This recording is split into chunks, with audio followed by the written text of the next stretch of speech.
Hi mga ka-Frenny for today's vlog. Namiss ko nga yung mga bata, kaya naisipan ko silang dalawin. At para ayain na rin magmerienda. Dito lamang yan sa Pizza Hub. Marami rin po silang branch. At ang masasabi ko sa inyo ay masarap yung mga pizza nila dito.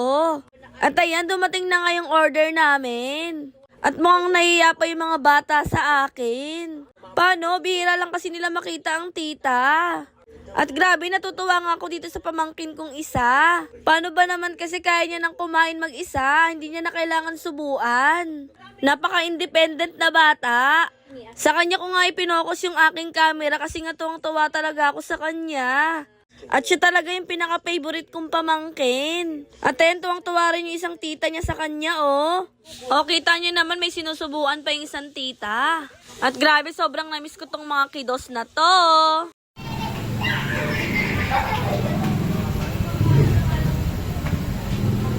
Tuntua siya sa kalukuhan niya, oh.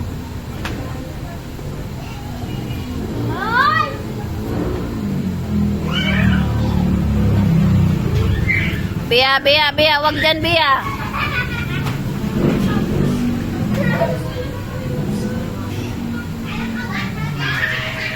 Hanggang dito na lang mga ka-Frenny. Thanks for watching. Babu!